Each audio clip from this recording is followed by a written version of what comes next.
its entirety.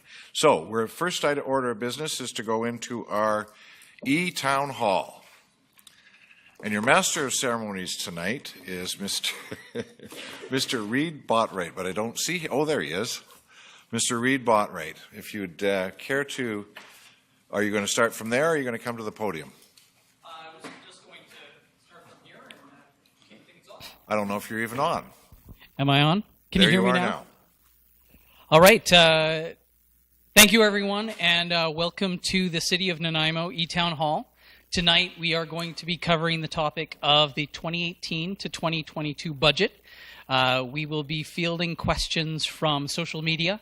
On our Facebook page, there's an event, and you can post in the discussion there. We will get those questions.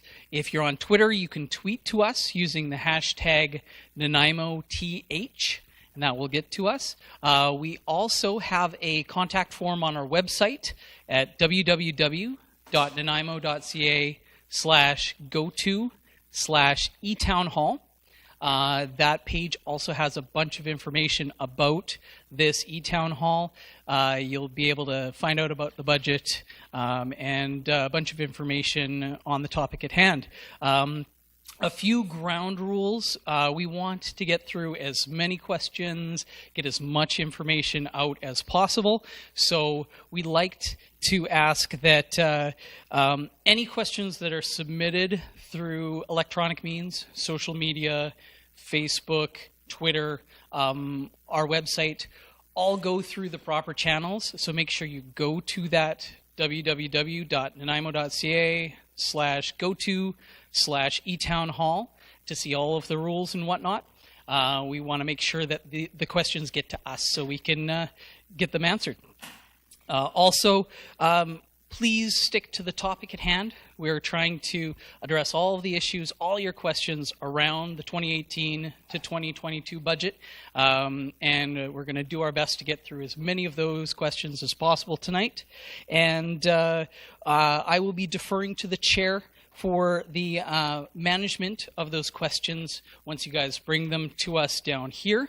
I'll get anyone who is in the audience who wants to ask questions to come to the front row, take a seat, and we'll queue you up, and we will try to switch back and forth between electronic means. This is an eTown Hall, so we want questions from abroad, but we also want to get everyone who's taken the time and energy to come here to get their questions answered as well. So you'll come to the front, and we'll mix and match between the two to get your questions answered. I think last but not least, the mayor will have some more comments about ground rules, but I encourage everyone to have fun. This is a contentious topic. It can be a little dry. Sorry, Victor. But we want to make the most of it. We want to really get through it and answer as many of your questions as we possibly can. So without further ado, I will pass it back to the chair, and then we have a few presentations. We have a video and a small reading that we'll do, and then we'll get right to the questions. Great, thank you very much, Mr. Botwright. So the first thing I wanted to say was that this is about budget. And we're going to try and get a participation of as many council members as possible tonight. So I've got a little scorecard going here with respect to council. And we're going to restrict every question to 5 minutes. So you ask your question. If you're at the podium or the question is asked because it came in electronically, the timer will start and council will be given up to 5 minutes to answer. If one councillor wishes to take the entire 5 minutes, well, so be it. The stopwatch will stop and we'll move on to the next question. We're trying to get as much participation by individual councillors as possible. So if you have a hankering to answer a particular question, by all means, put your hand up and we'll just work our way around the entire council.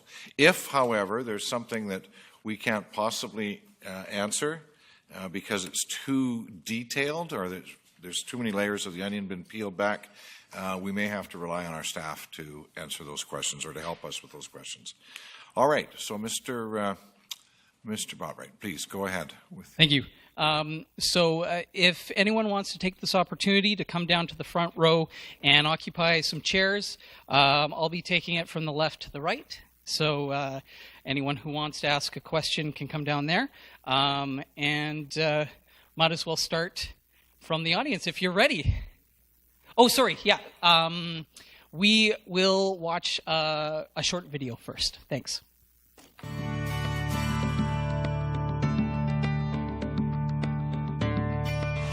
The Community Development Department, in the simplest of terms, works with council, community groups, and citizens to create an attractive and efficient community. We do that through the provision of our core services, and those include development approvals. And of course, anyone who lives or works in the community has noticed in the last couple of years we've had really strong growth and very busy on those fronts, and that includes would include current planning, rezonings, subdivisions, and building permits. Other core functions include real estate, economic development, the environment, social planning, culture and heritage, and business licensing. For 2018, the department's operating budget is approximately $9.2 million. Now, about 65% of that goes towards the wages and benefits for the employees who actually carry out those core functions. Of the remaining approximately 35%, about half of that flows through the department in the form of grants and fees for service and go to groups like the theatre, the museum, and the Nanaimo Art Gallery. The remaining part of our budget is used for operations to complete those core functions. The department also generates a significant amount of revenues. With the strong growth in the community, we've seen approximately $3 million come in each of the last 2 years. $1 million approximately through business licensing, $2 million coming in through building permit revenues.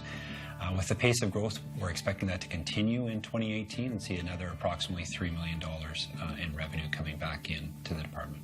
So for 2018, looking forward, the department's priorities are going to continue to be around the processing of our development applications, but we're also doing a substantial amount of work on the creation of an affordable housing strategy. We're about to kick off the 10-year review of our official community plan, and we're also working to implement Council's vision for improvements along the waterfront, including an extension to the waterfront walkway.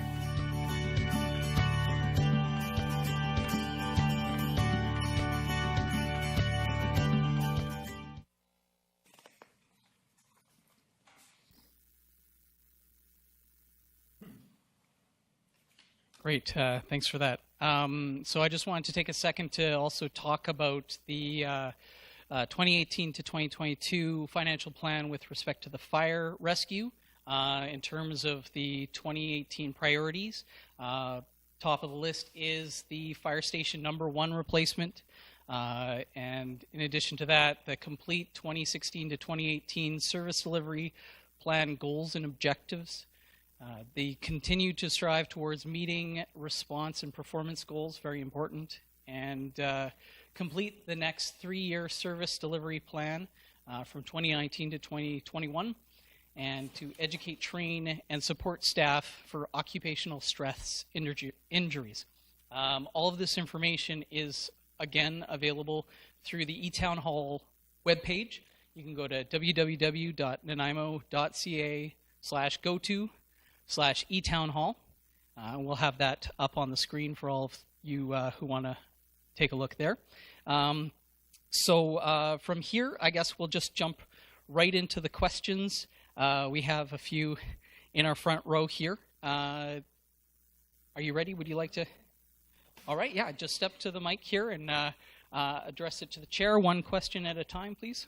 Okay. I have 2 questions about some of the cost pressures that were identified leading up to that 2.6% increase. So do you want me to ask them both, or do you want to do this one question each? Or I think what we're trying to do is, as long as they are separate questions, we'll ask you to ask one, finish your question, get your answer, and then go back, wait for the next person, if you will. Okay. So the first question I'll ask is about the RCMP cost pressure that was identified, and I think it was identified as somewhere around $1 million, but it was partly RCMP and some other things rolled into that $1 million. And I think Mr. Mema had indicated that it was probably somewhere around $700,000 was the RCMP portion of it. I just got a short comment I want to make, then it'll lead right into the question. Just a few short months ago, as part of the Event Center funding exercise, $700,000 was removed from the annual RCMP budget. It was declared as an ongoing surplus. Now we're stating there's a $700,000 shortfall in the RCMP budget, which requires a $700,000 tax increase to resolve. I think it's apparent to most people that the money should never have been removed from the RCMP in the budget in the first place. And I suspect that most taxpayers would prefer to see the original $700,000 simply returned to the RCMP budget rather than having to face another tax increase. So here's my question. When all of the work was going on to establish the Event Center funding sources, Mr. Mema advised in a report to Council in last December, that should additional funding be needed due to an increase in the RCMP staffing levels, there was a $3 million contract reserve balance available to pay for any increased staffing. So why is the draft budget not following the advice Mr. Mema gave last December to use the $3 million accumulated RCMP surplus rather than increasing taxes? Councillor Kipp would like to answer your question. Well, just part of it. The previous year, when we were looking at the funding for the Event Center, I know that's a tough one for you, when we looked at the funding and put the paperwork together, an anomaly happened. There was 2 killings at the mill, and they took a lot of money to find out. And so what happened in that spike year was a very strange event happened. And, of course, the cost for the investigation, the cost in overtimes, is typically what bumps an RCMP budget right now. Those major crime cases that just kick the budget out of whack because they take so much time. So other than us putting some money aside under our strategic plan to look at budgeting for the Event Center and the walkway and all the strategic plans, this one I believe is an anomaly with a couple of shootings in the city. But I know some other people might be able to address that better. Sir, he's answered your question. You can actually sit down. Because you're just here to ask a question. Just so everybody in the gallery knows, you ask your question and just feel free to sit down. We'll answer your question. Okay. Thank you. So the next one is Councillor Armstrong.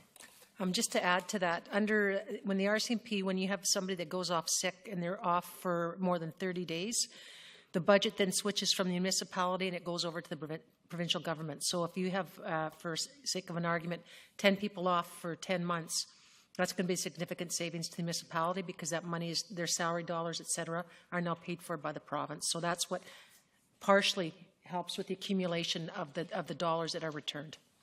Okay, Ms. Sammer. Thank you, Your Worship. You're on. So there's the RCMP contract is fairly complicated. It's in excess of $24-25 million a year. And one of the things that's challenging about it to administer is that at any given time, there's 10 to 15 vacancies in the RCMP. So they're never fully staffed to capacity, yet they ask for staffing level increases. And so last year, or this year, 2017, Council agreed to increase their staffing levels, notwithstanding that they had vacancies at the time. And so that increase in the staffing level meant that we needed to look for funding sources to pay for that. Victor can answer on that one. At the same time, over the years, we've run surpluses because they haven't always been fully staffed with the RCMP. And those surpluses have been either returned to general reserve or put into an RCMP contract reserve. And last year, or the year before, there was a union increase and a retroactive payment needed to be made to the RCMP employees. So that depleted a large number of dollars out of the revenue for the RCMP contract. So there's a lot of different aspects to it. It's not as easy to administer when you're dealing with rolling staffing levels and the costs of relocating. And even when you increase, the RCMP let us know that Council increased it by a couple of members, 3. I think you increased it by 3. And even that will take time to staff. It's 6 to 9 months to get those people relocated on the ground and in Nanaimo. But the investment was in 2 additional police support workers and 3 RCMP. So they've increased RCMP levels twice in the last 3 years. Thank you. So, next question. All right, thank you. So we'll take one here from email.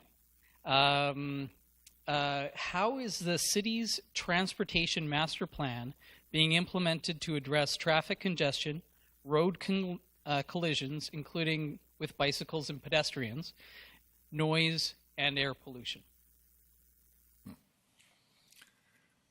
Everybody ready? Perhaps staff.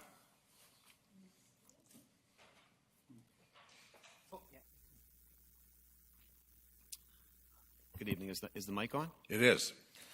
Okay, so the Transportation Master Plan. So there's a number of sort of issues that prompt the city to address transportation infrastructure. One of them is the existing condition of the infrastructure. So we have infrastructure out there that's aging, the asphalt surface, bridges, streetlights, and so on. So that's one of the things that drives projects, is just the condition. The second one is capacity. We're a growing city, and we have some hotspots around the city that are congested, and we have growth-related capacity issues. The third one is safety-related. So we have a number of intersections and locations that have some safety concerns. And then the fourth one is strategic. So the way the Transportation Master Plan fits into the financial plan is that it provides guidance to implement certain types of infrastructure or projects that achieve some of these sort of drivers. So for example, the strategic area, we're trying to achieve a bit of a mode shift from passenger vehicles to cycling and pedestrian. So that's a strategic initiative. So it essentially instructs staff to put emphasis on cycling and pedestrian infrastructure. And then the second way the Transportation Master Plan fits in is it identifies specific projects that are priorities. And so we draw on those lists as we have capacity within the financial plan to build those. So I think that... Thank you. Councillor Thorpe. Thank you, Chair.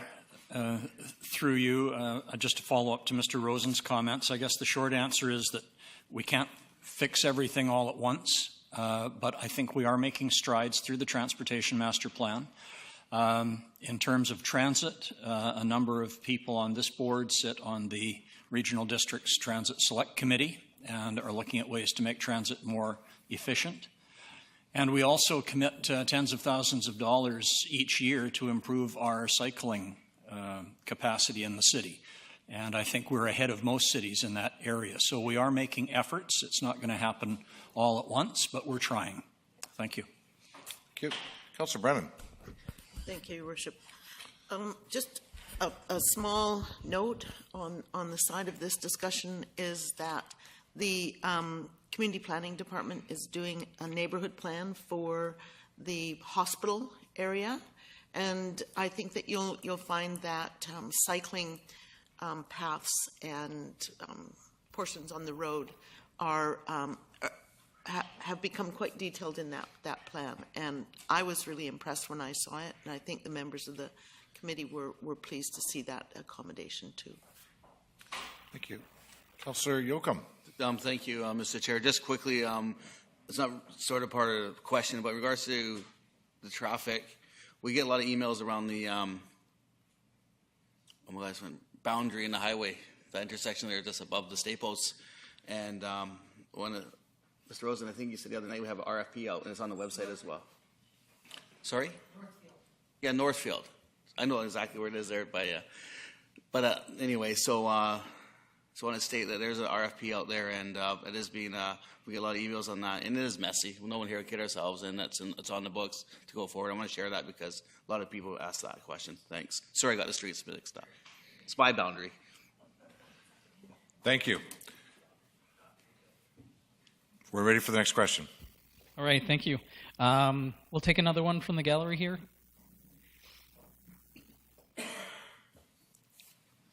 Good evening. Good evening. My questions are on the capital budget. Unfortunately, I wasn't able to find a document on the city website that shows the operations budget laid out in columns so that we can actually compare figures. So my questions tonight are on the capital budget. The first one is $255,000 is being spent on the core review in 2018. However, there's nothing being spent on the core review in 2019 when 40% of the recommendations are supposed to be starting. from the last core review. In addition, there is a motion coming up to council regarding phase 2 of the core review. However, there's no information on phase 2 actually is, and what is the amount in the budget for that? Thank you. Councillor Holland. $255,000, I think, is going to be budgeted for the 2018 phase 2 of the core review, which includes the other 47%, roughly, of the city operations. Perhaps Mr. Mema can help us out here. Mr. Mema? So the part of the implementation of some of these recommendations out of core service review number 1, most of it is actually done by internal resources. And once we identify that we have to go outside for additional resources or external expertise, that will be brought forward. But what we have identified for the future as of now looks like would be actually completed by internal resources. If there is others, and I'm looking, for example, at one in HR where the funding is actually included in the normal operations of that department. Thank you. Mrs. Samra. I think we're also including for implementation in 2018 facility management assistance and an additional FTE there, because that's a huge implementation. Thank you. I apologize, Councillor Fuller, you're next. With regards to the motion tonight, it is to determine the scope of phase 2, so we don't know exactly what is going to be in phase 2 yet. There's still a lot to do with the core review, and this will determine, hopefully, if it passes, the steps we will take in phase 2. Thank you. Next question. Thank you. I wanted to take an opportunity. I think I forgot to mention that we're also taking in phone calls. If people want to call in our switchboard at 250-754-4251, we will be fielding those questions as well.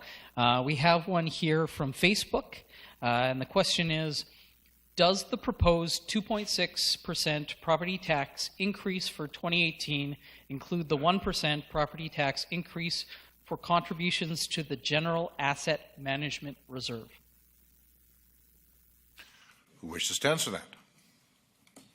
Councillor Hong. Yes, it does. So it's actually 1% in asset management, so your taxes theoretically are 1.6% at this point in time. Thank you. Thank you. Next question. Right, that was a good one.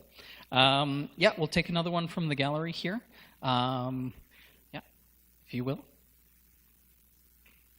My question is regarding the 2018-2022 projects plan, parks and recreational facilities. We see a lot of mention of Bevan, Bowen, the Kin Pool, Aquatic Center, and the Nanaimo Ice Center.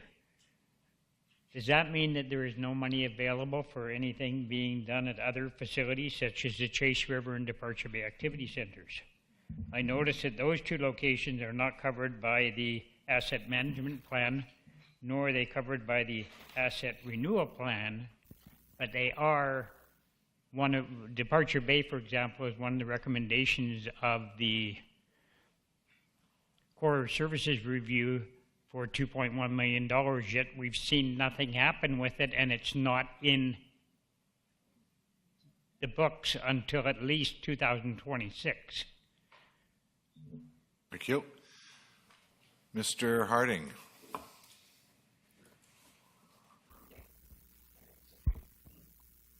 Yes, so there was initially, to answer the question, there was initially $2 million in for renewal of the Departure Bay Activity Center. We put that as a stopgap further out. 2018 is the year to look at those facilities plus others as we were trying to get into the new Parks and Recreation Facility Strategy or Master Plan. So those kind of buildings were to be looked at in there. That was also both were referenced in the Core Services Review to be looked at for those types of issues. What does the community want to do with those facilities? Thank you. Thank you. So we'll now take one from an electronic submission. So the question is, homeless people are a huge issue in Nanaimo. Does the budget contain specific funding to create homes, not shelters, for homeless people?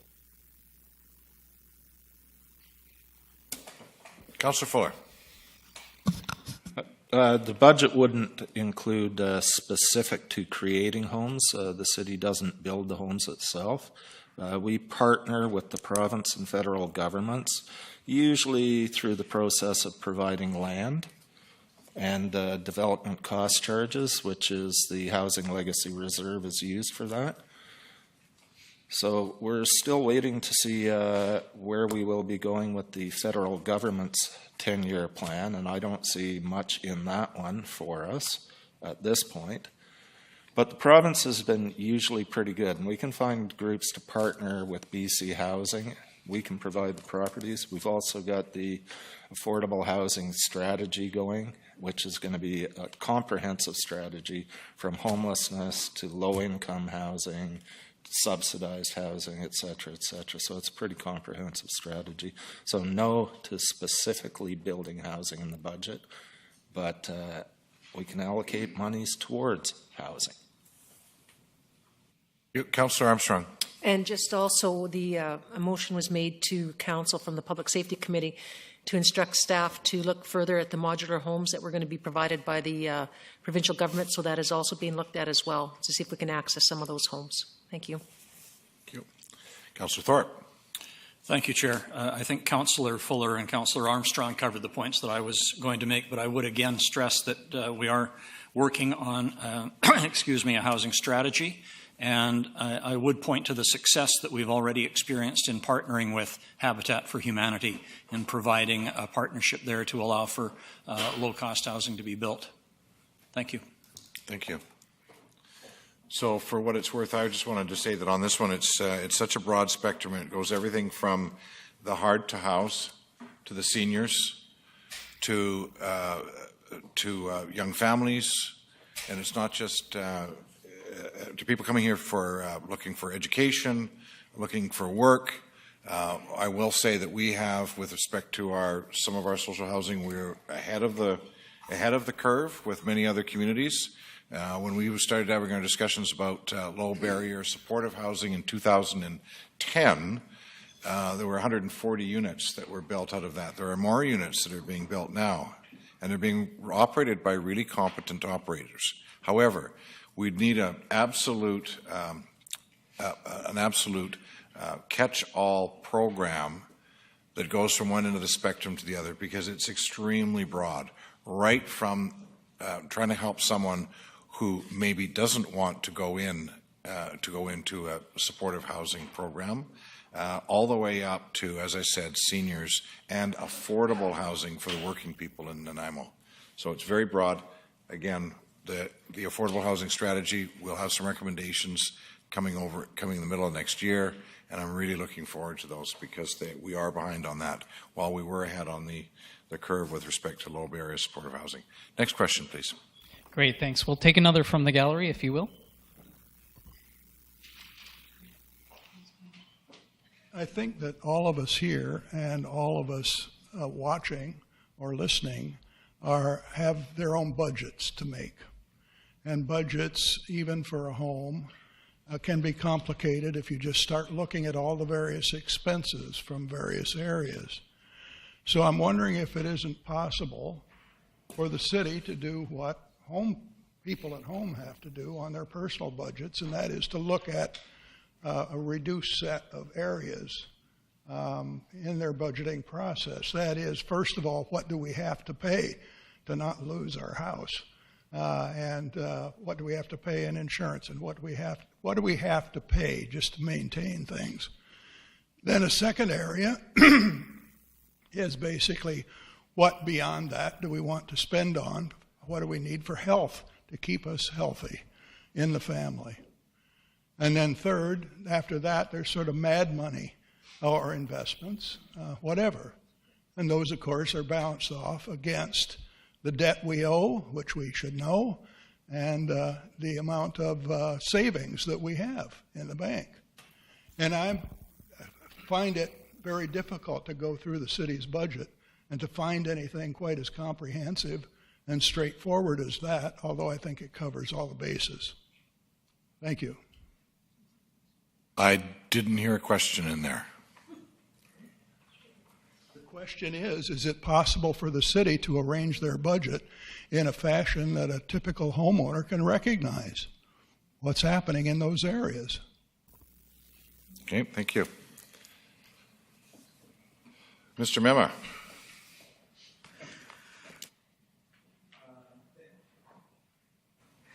Thank you, Worship. I think the Speaker makes a very, important observation. One of the things that we will be doing as we do the multi-year budgeting is also to introduce service level budgeting. So you can identify budgets by services. So it's easy for people to actually relate. It's easy for people to relate to outcomes. And I actually congratulated the Speaker, I think, last week when he brought that question up, that part of what we do is to make sure that the communication that we provide and the documents that we provide are meaningful. And if we could relate them to services, I think that will go a long way for people to actually understand where their tax dollars are going. Having said that, as a municipality, our services that are mandatory, I think Councillor Keep will speak to that more eloquently than me, they are limited. And so a larger aspect of the budget that we have are really, I don't want to call them non-essential, but I would call them discretionary. And so that's another way of looking at things where you basically say, what are the essential things? What are the things that we are really mandated to provide? And then you make choices about the discretionary piece as to how you can relate to that. So I think this is an observation that we will take note of, and as we bring in the new model in budgeting starting 2019, that will reflect that as well. Thank you. I just wanted to say, Councillor Bestwick. Thank you very much. Indeed, a very good observation, Mr. Boland, and not the first time that it's been observed. And the mention of, and I was scribbling notes here too, about mandatory and discretionary and revenues over expenditures and line item by line item and columns by columns and year over year. And core services review, going back to Mr. Manner's question about there's 2.1 in the core services review million about the Departure Bay Activity Center. So where's that? I don't see it. And then it becomes priorities. And then so there's what can or can't be done for a certain amount of money in a certain period of time. And those are all suggestions and aspirations too, in some cases. So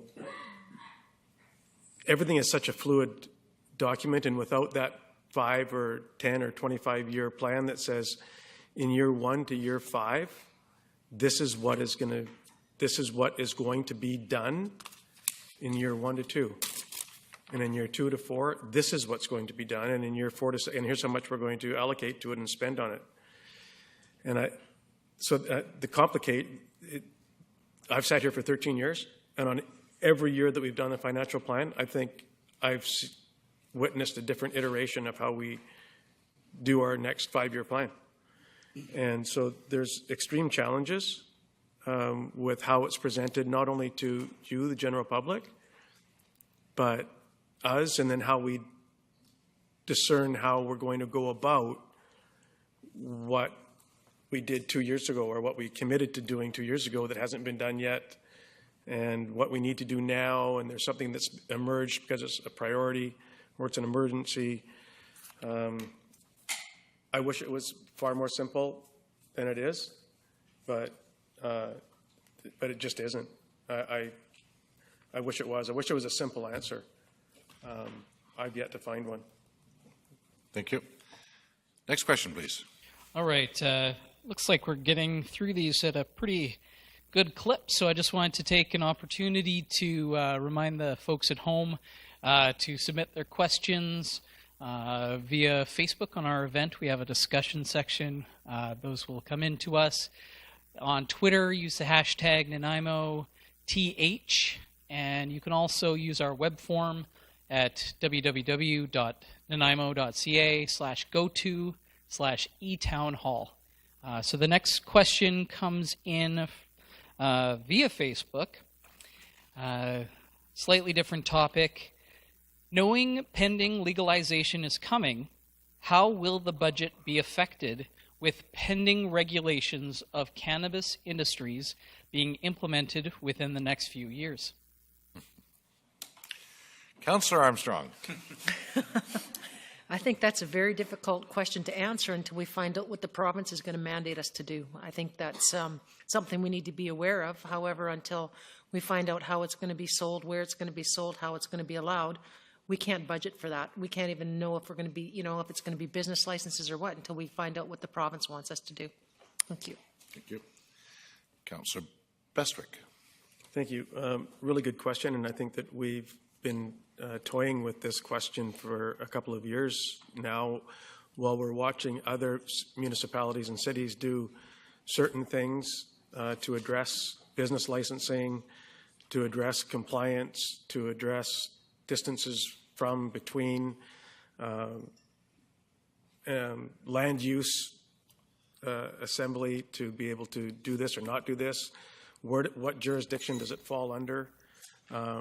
Rogue businesses versus those that seem to be legitimate that will probably have a business when it actually is legalized. So there's a lot of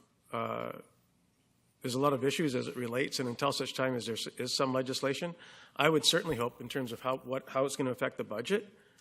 I hope that our business licensing will be an offset on compliance with where, how, what they sell, when they sell it, who they sell it to, that there's compliance and that there's a significant cost for the business license to do the business.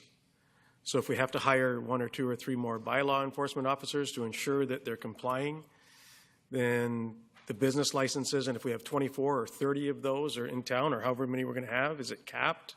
Is it wide open? Is it, again, it's the land assembly scenario. Then I hope that there will be offsets. Mr. Lindsay in his presentation from community planning indicated how there's a significant revenue stream that comes into that department. And I would hope that there will be a greater significant revenue stream from those that are profiting from from offering that service for us to ensure that they're complying. So I hope that there is an offset there, and no doubt we're going to need more staff. I can't imagine it's not. So that will be a discussion for the future indeed, and I know that I would certainly support offsets to ensure that the business licenses and the compliance is covered off on how we adjudicate those retail outlets. Thank you. Councillor Kipp. Thank you. Cannabis never affected me as I twitch. The cannabis industry is here. We have Tilray. We have a number of stores. We have a lot of things going on now. We can do zoning and things. One of the concerns I have is that the government's looking at taxing it and splitting the tax with the province. And they say there could be $1 billion worth of revenue in this from all the stuff. So that means the province could get $500 million. And they're looking at upping that for the province now. What concerns me is that we want to take this out of the hands of gangs. So by overtaxing and over-legislating, we're going to still have it grown by gangs or grown by people that aren't going to meet the standards of how we want it delivered. So from my perspective, we have to make sure the feds, as my peer Councillor Armstrong said, what the feds and the province are going to do, they're looking at a revenue base, and we're going to have some of the costs. So typically sometimes those are downloaded, and that's where we have to lobby our province and get on board with them so that we don't get all of the work that has to be done by hiring extra bylaw, hiring extra licensing people and that, and we're not gaining any revenue much more than a business license for it. So, but it's here, it's in Tilray, it's in the licenses that are here. We have to just start dealing with it. And I don't think everybody's going to start driving around stoned. I just don't think it's not everybody's going to pick up a joint and start smoking. It's just going to be a continuation of what's happening now. Thank you. Councillor Hong. Thank you. I guess we do have some budget money for a study with the liquor control licensing. And I think we were going to try to roll that one into the cannabis as well. So that's already been budgeted, if I'm not mistaken. So that won't directly affect or impact on budgets. Hopefully we'll get to that study soon. And again, what Councillor Kipp says, hopefully we get some money back, not just with the licensing, but I know liquor is $1,100 for a business license, not your $165. So 30 of those, that equates to $33,000. That's half for a bylaw officer. So I think we do have some options, and I don't think this is going to be a concern for us that it's going to affect our budget in a tremendous amount. Thank you. Thank you. We're now at 5 minutes. Yeah, no, these guys take too much time for me.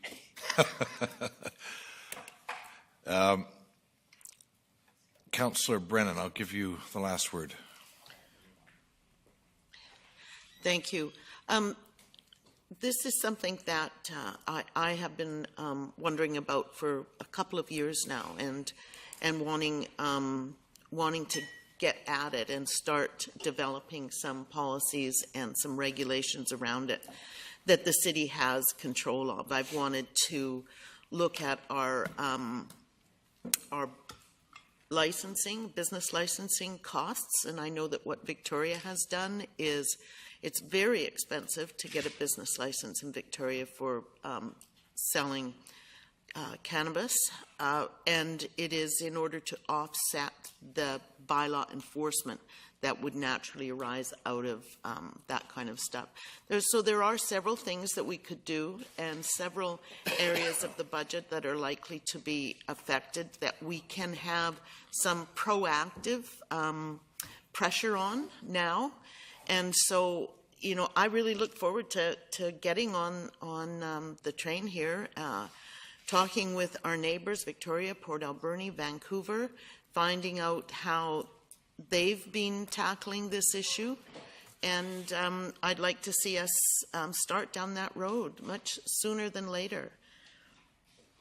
Thank you. Thank you. Next question, Mr. Boatwright. Thank you, Your Worship. We'll take another one from the gallery, if you will. My question is, although this is a recent happening, is it known yet how the $450,000 overrun on the Sort, Toss and Roll project will impact the budget?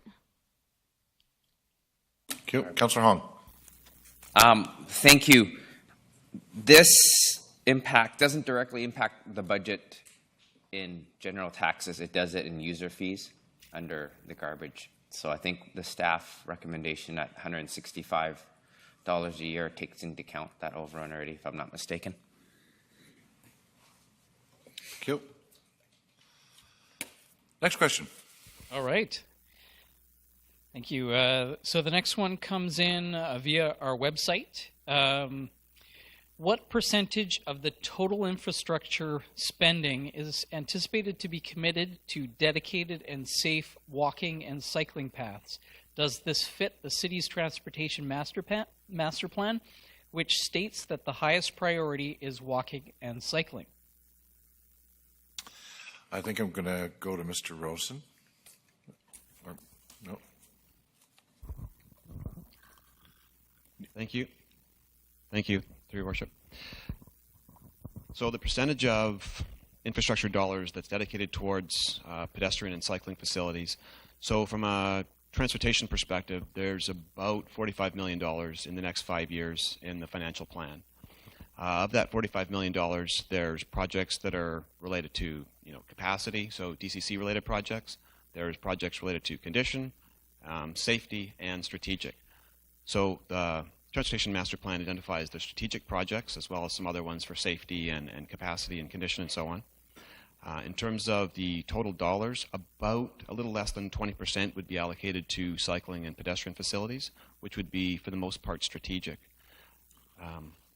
In addition to that, there's also funding within parks for trails. So I believe over the next 5 years, there's probably a little over $1 million for that. And also there's the waterfront walkway dollars, which I haven't included in the engineering numbers here.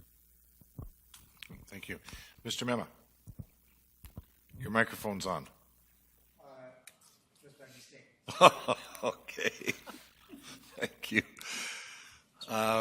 Next question. All right, thank you. I'm sorry, Councillor Hong. No? sorry. No? Okay, no, go ahead then. All right. We'll take another from the gallery here. Your second question there, sir. Okay, my second question is about another one of the cost pressures that was identified, and it's related to the $800,000 cost pressure for the Strategic Infrastructure Reserve Fund. And it's a pretty basic question. Really, it is, why do we need to increase the 2018 contribution to this fund by another $800,000?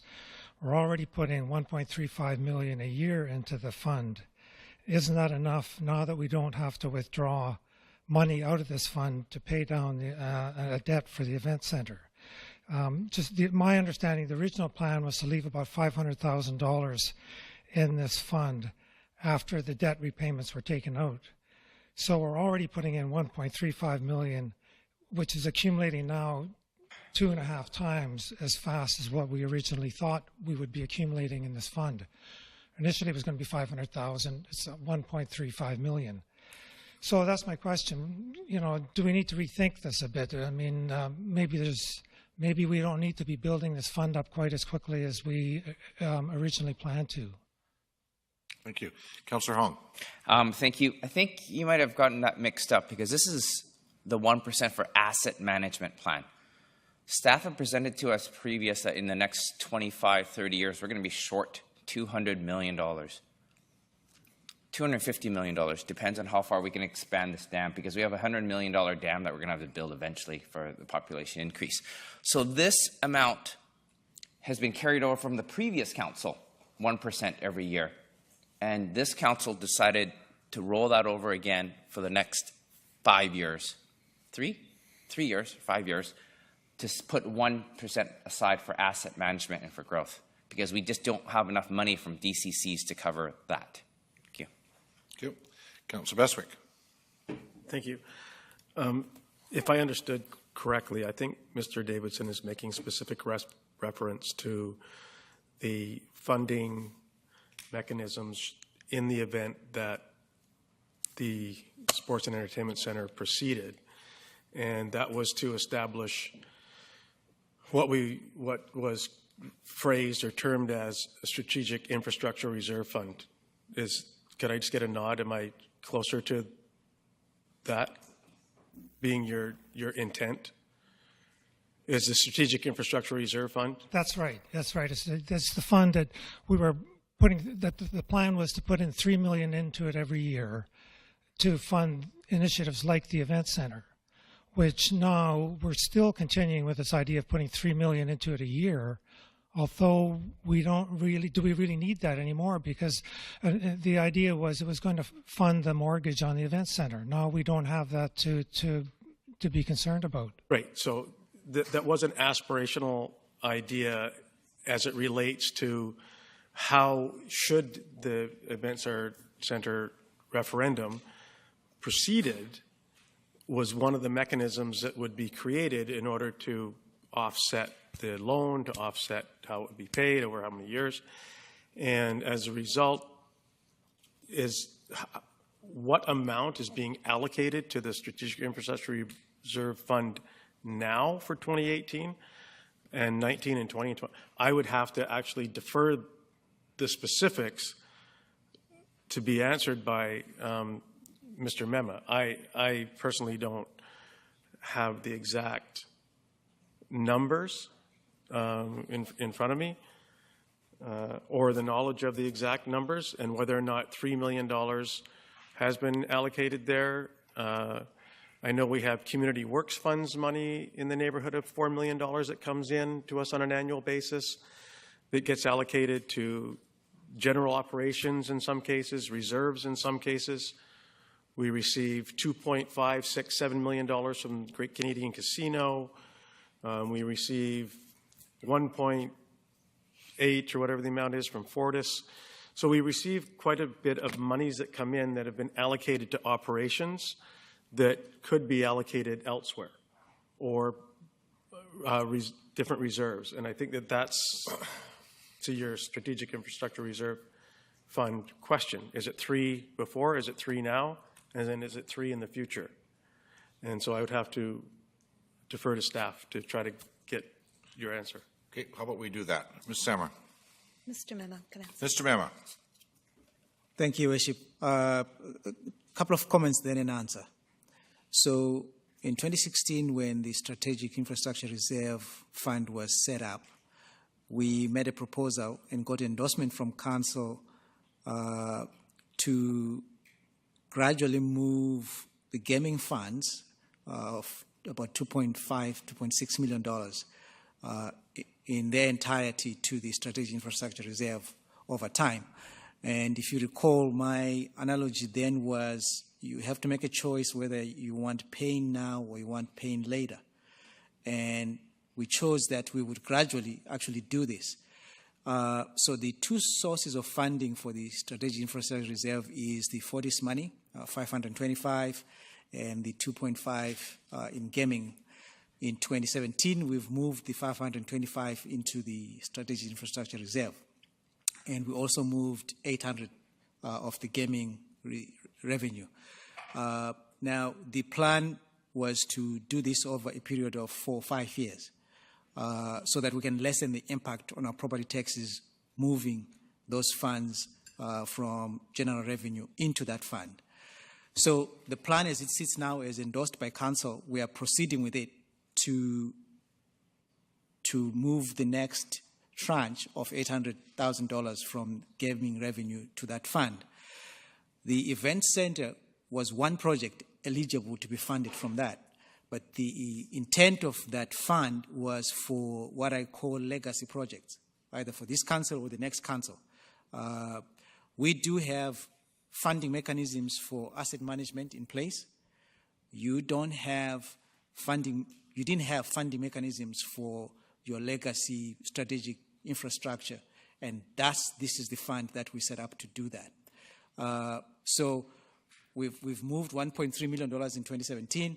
We are moving an additional 800 in 2018, and that process will continue until we move the entire $2.5 million of gaming revenue.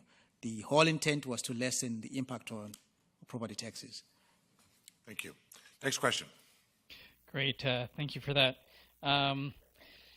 All right. Here's another question from our website. How can citizens provide input into the capital projects undertaken?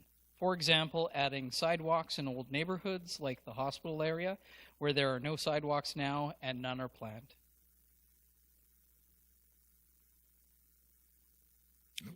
So I've got Mr. Mema, are you on there? Ms. Sammer.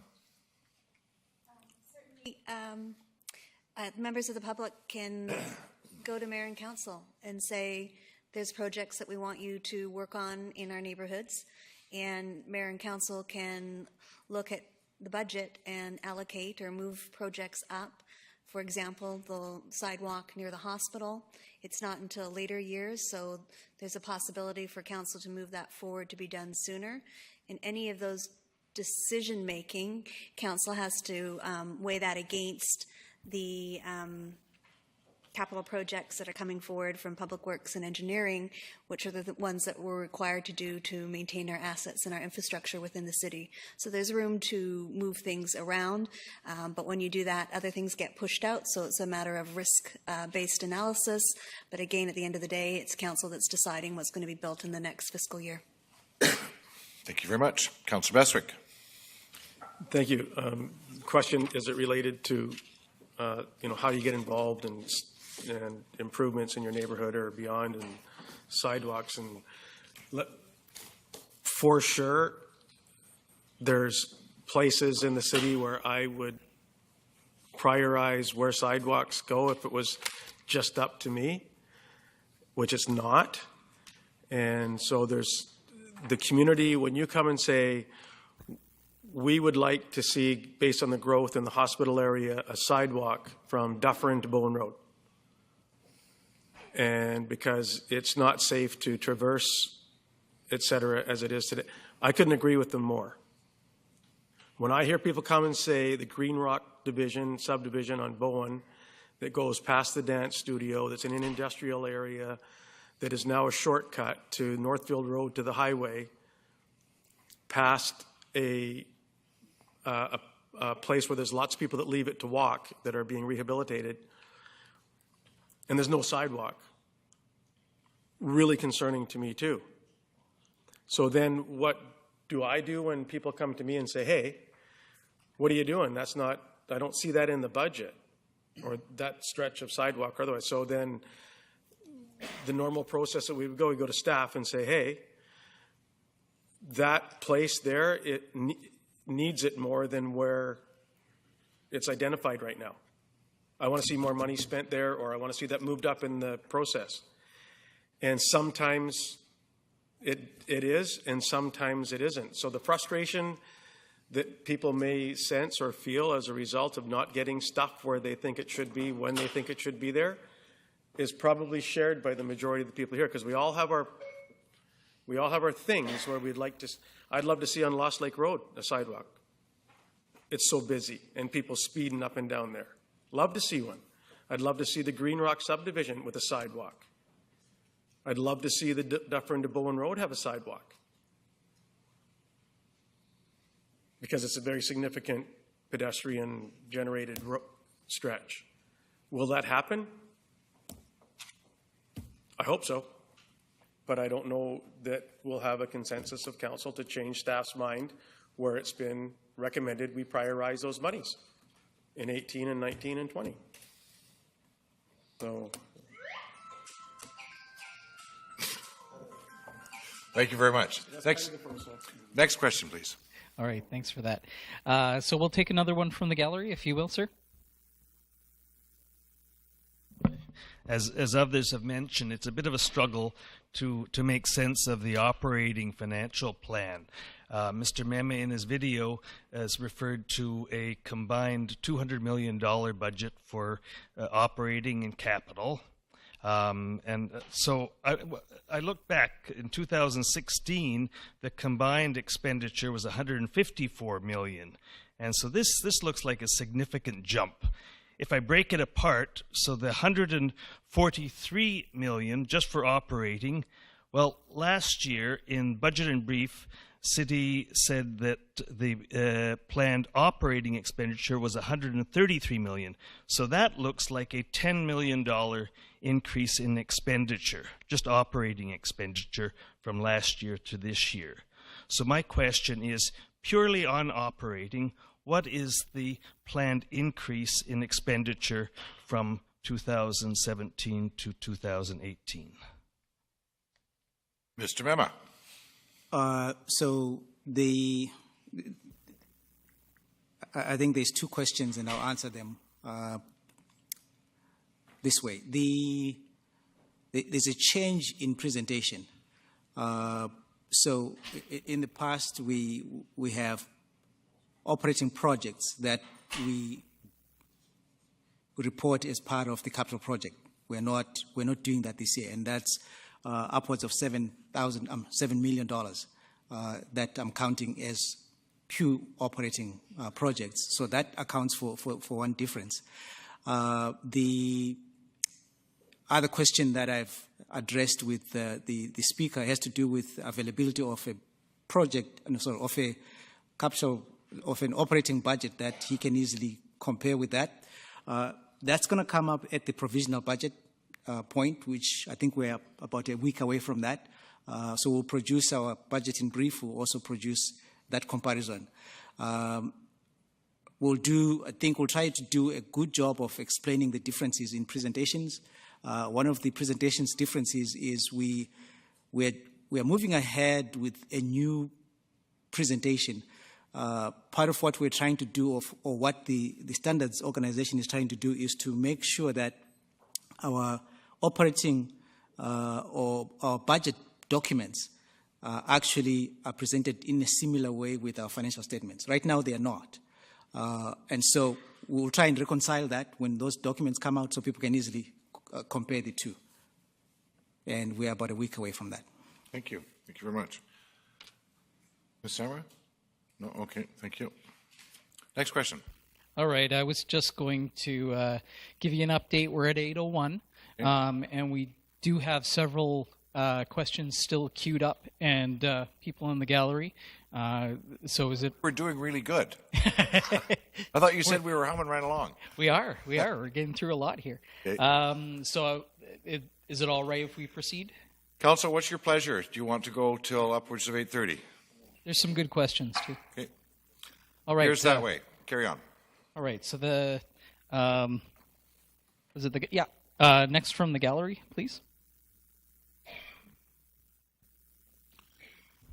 In the interest of brevity, maybe I could combine two questions into one because they're relatively simple answers, I believe. In the budget, $260,913 has been spent on the sustainability project, but I can't find any reference to what that project is in the budget. And the other one is under the strategic project, the city lists toilet rebatement program of $100,000 a year. And as we know, this is being managed by the Nanaimo Recycling Exchange. What plans does the council have or city have in the event that the NRE is not open after April of next year? Thank you. Sustainability project. Who wishes to answer that? Mr. Mema. Sure. If we could answer the toilet rebate while I look up what makes the sustainability detail, I'll do that. So, who handles the...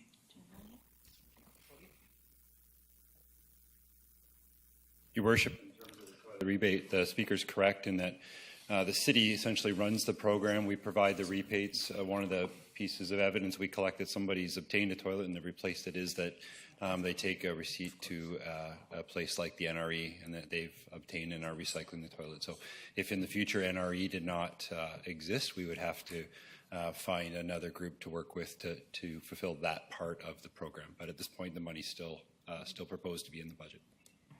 Thank you.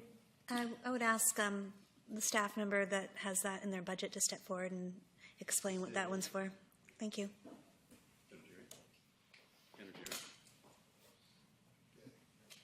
So the $500,000 of sustainability is used for primarily for energy reduction projects. So they'll use typically use them for applications for BC Hydro or gas to offset some of our other major projects. If that's the one you're meaning, sir, on the sustainability. So those would be everything from streetlights to higher efficiencies for particularly our recreation centers, which tend to be the biggest draw in energy. Thank you. We can provide a list of those. Thank you. Mr. Mema? No? No. Okay, thank you. Next question. All right, thank you. So the next question comes in from Facebook. The city's budget webpage refers to $5.5 million in annual cost savings. Are these results from the core services review or other initiatives? What exactly comprises this $5.5 million per year?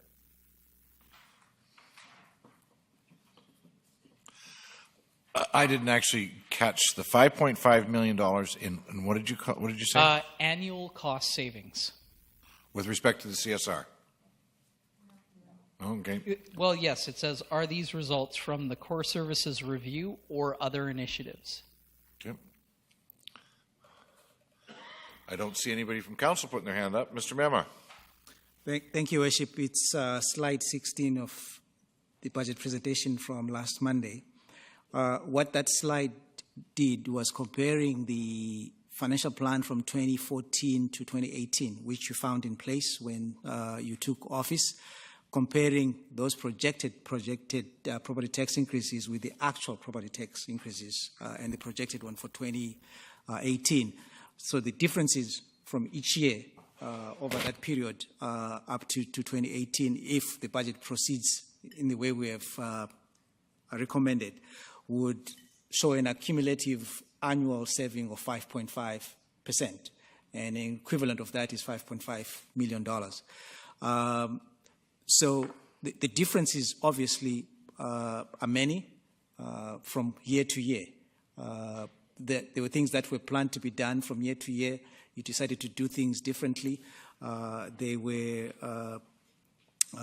changes in the way we operate, and so the contributing factors to those changes are various. But this is a simple calculation of this is the financial plan that you found as you came into office. Compare that to the actual tax rates that you voted on.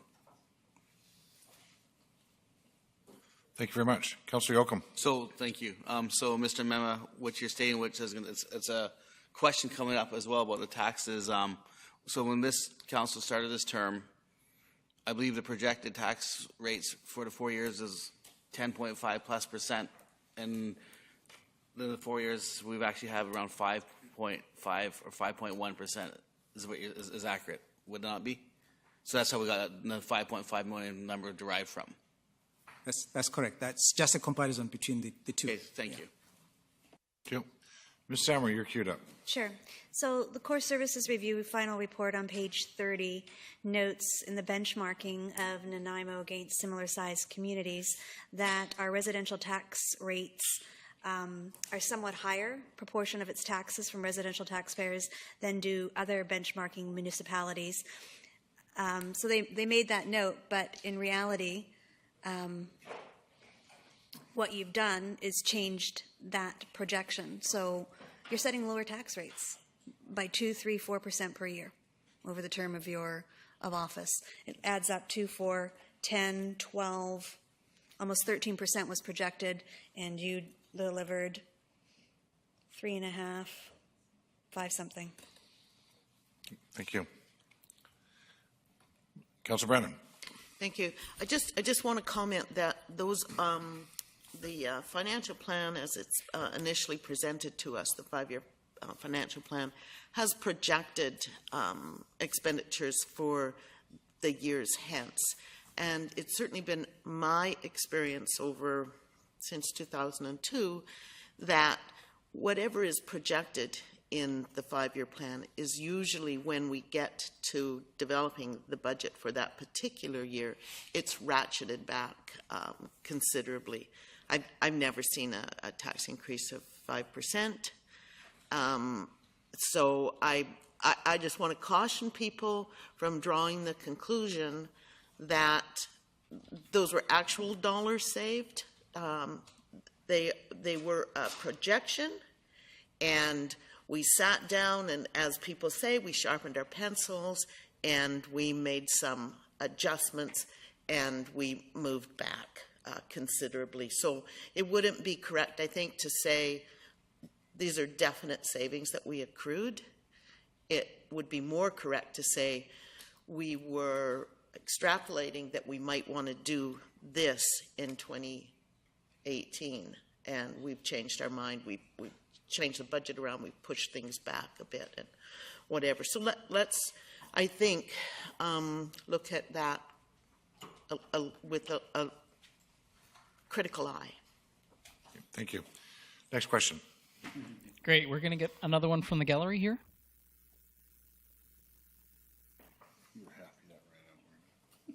I wonder if I could ask for a clarification on an earlier question you answered about sidewalks. It's my understanding that sidewalks are taken care of by local improvement taxes. That if the neighbors, we have no sidewalks in our neighborhood, and if we want one, we need to get together, and if a majority of the people on that street want that sidewalk, we commit over the next 20 years to pay back half of it, and the city donates half. That used to be the program. Is that gone? Do all I have to do if I want sidewalks is come in and ask for them?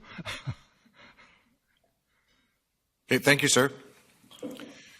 Councillor Kipp. Thank you. The sidewalk issue is an interesting one.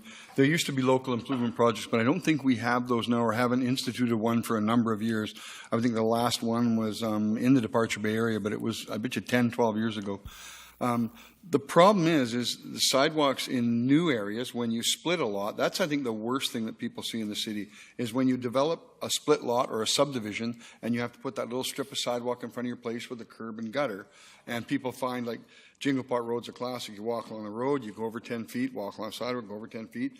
And it was a hope that those sidewalks would eventually join in the city through redevelopment.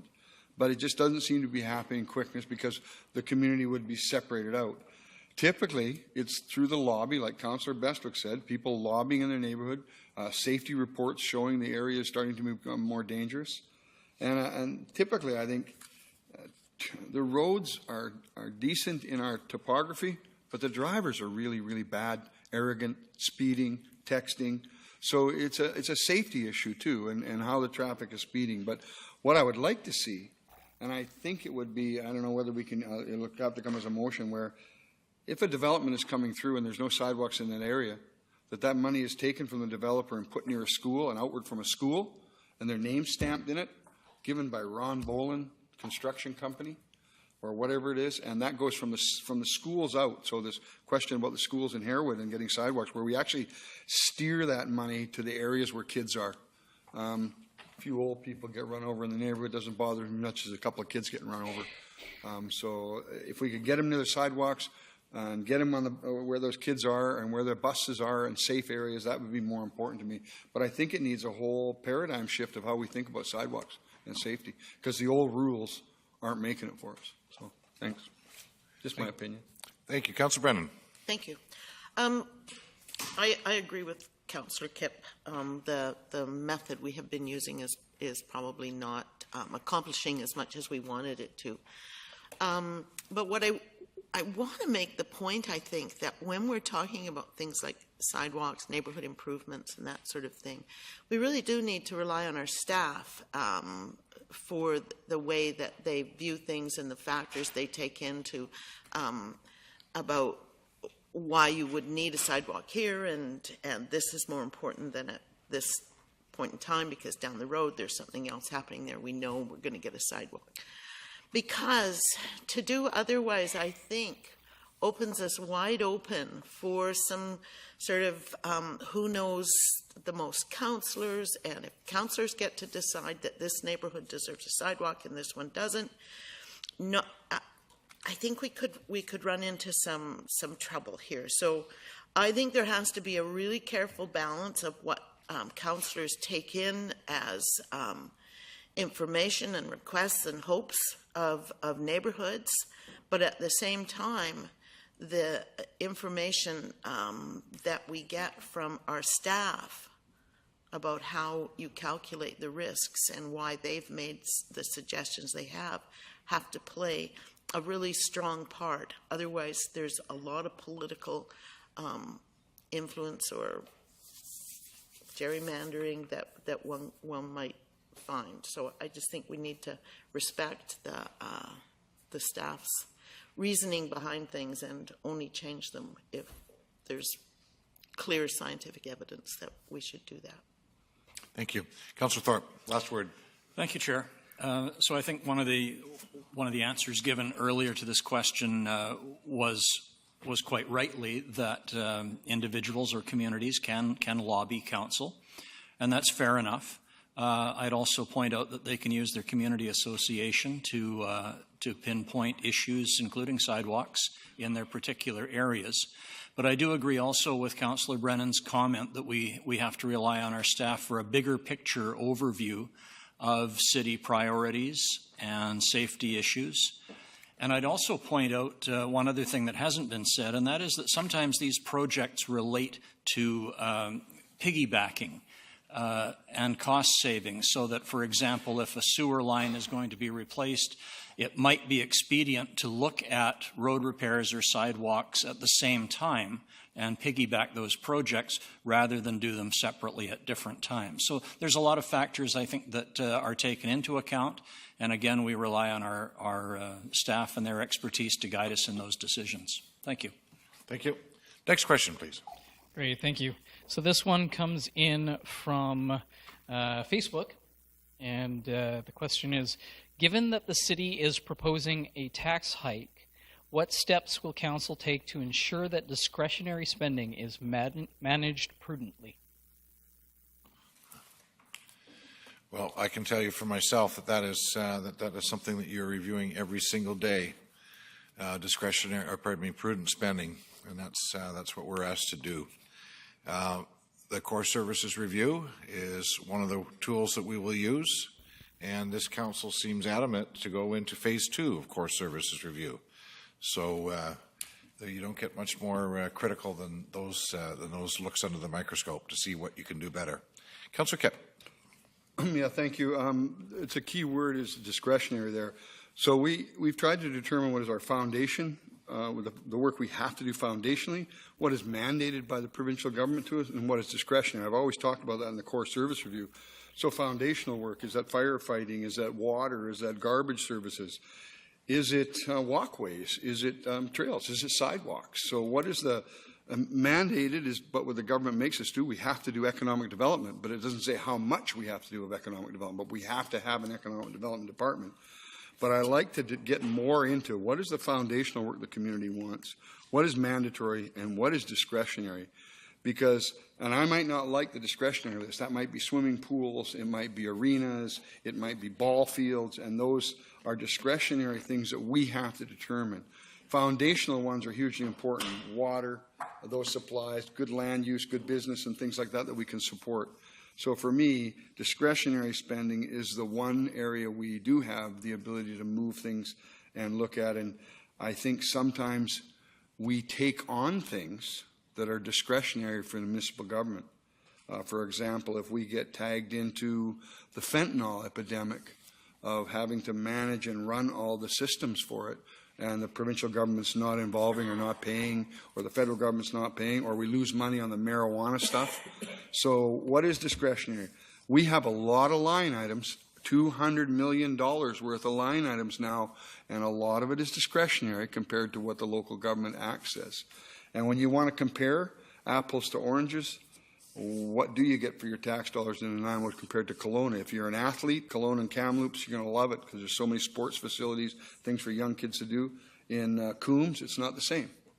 But so for me, discretionary is also what we've tagged onto our budget over time and built up these accounts and things that get built without a real business case, without a real community want. And that's discretionary. Thank you. Next question, please.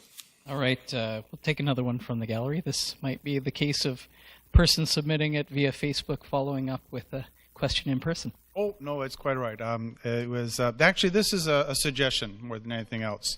We are here tonight, and we're discussing a $200 million budget that I know that staff's been working on for many weeks and months, and so has council as well. And the citizens of Nanaimo have been given 1 hour in which to discuss this with you. And a budget is going to take us through the next year. In regards to Councillor Kipp's comments and Mr. Memma's comments regarding discretionary spending, would council be interested in looking at next year, say around the time of the beginning of October, in which we have some more open dialogue with the members of the community so that if we know we have a certain amount of discretionary funds available, that the citizens of Nanaimo can decide where they want to spend this money so that council knows what they can do with it in the future. Thank you. Thank you. Councillor Bestwick. Thank you. As time has progressed in the last decade or so, we actually have pushed the time back when we've gotten started on the budget. More often than not, as long as I've been here, it was down to the 11th hour in May when we approved it, which was within the provincial mandate, but for me, it was too late. To the question that Mr. Boland presented to us, if it was your house, how would you run your budget? Well, you wouldn't run your house how much you think it's going to cost once you get to May for your water or your hydro or your whatever, or your taxes. So I think it's extremely beneficial that we've started earlier so that we can get ourselves to a place in December where we may be able to give a couple of readings or of our 2018 annual operational budget. So that's for me. So I'm really happy that we're here where we are.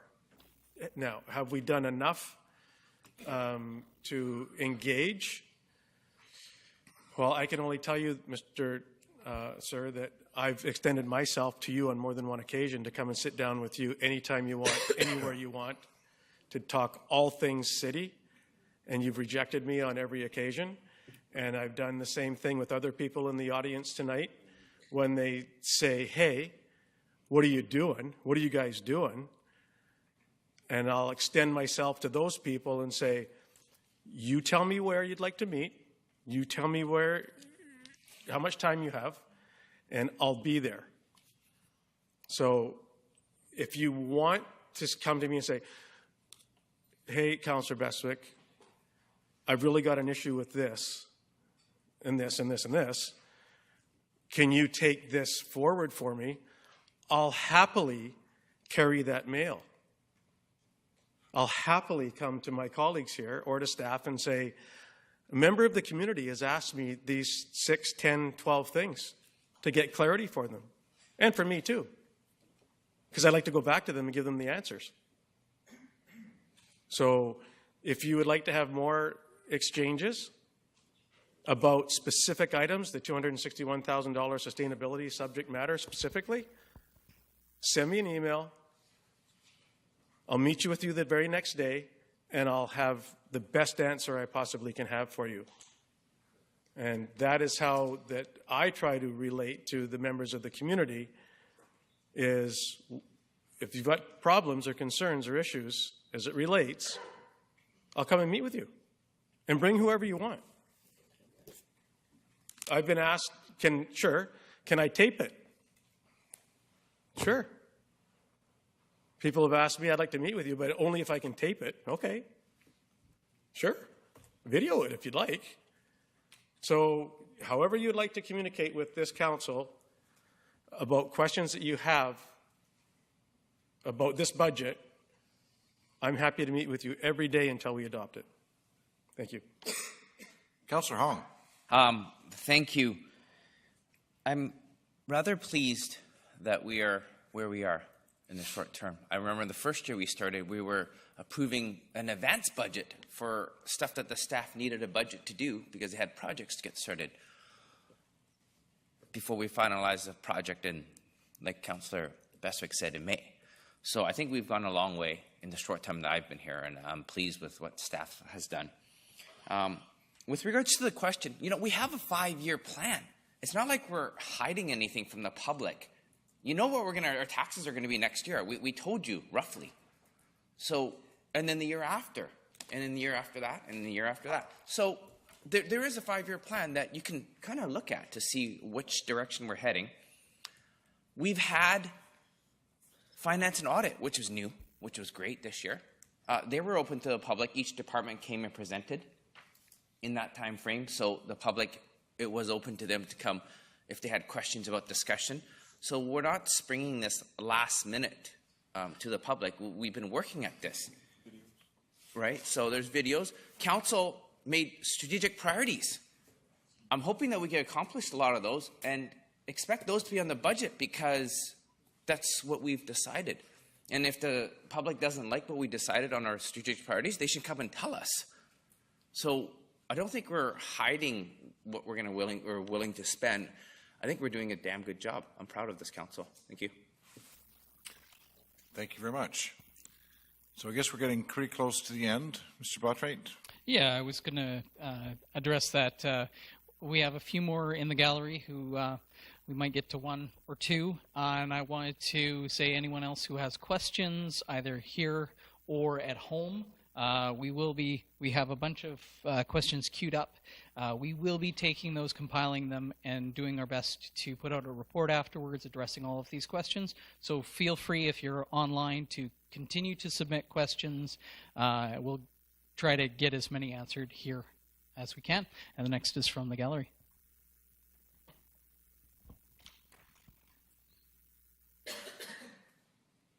Yes, I would like to know on your Facebook page for the City of Nanaimo why people can't put a response back to your videos that you put up about each of your departments regarding the budget. Okay. Councillor Kipp. Well, I'm going to jump in here and say what we've been having problem with on our Facebook is some of the comments that are returned. They're not factual. They're not about the budget. It's more about personal attacks. We're finding that our Facebook page really should become a bulletin board where we send information out. Because quite honestly, some of the comments that come through are offending staff, offending people, And people have their right to an opinion, but we don't have to spend money on staff time reading all those comments on Facebook. And we're trying to send the information out to people and making available other ways to make contact with council. Because quite honestly, I think we've lost control of the civility on our web information. I call them keyboard commandos out there just hammering away, not usually adding much interest, just asking questions about it and being very forthright about their opinion, even though it's not factually based. So that's my opinion, is that sometimes the answers, I don't know if there's validity to the responses on Facebook for me, whether how we correlate them, how we gather the good information and separate it. And it's an expensive proposition if you're getting, and just like council, when someone out there of the 90,000 people, and we're getting lots of emails every day, I don't get every one of them, but they expect each individual councillor to operate and answer them back with an answer. But that answer is only the opinion of the one councillor. The opinion that matters is what gets voted on here. And this is where the infight, for me, I prefer to see you people here than Facebook questions. I like to see it, hear it, feel it. And so for me, the Facebook's become a bit of it's not a bulletin board like it should be. The Facebook has no analytics to it. Facebook is just a Facebook page. It's like sometimes it's cartoonish, sometimes it's real, but it has no analytics base to it. It's just people's opinions coming back.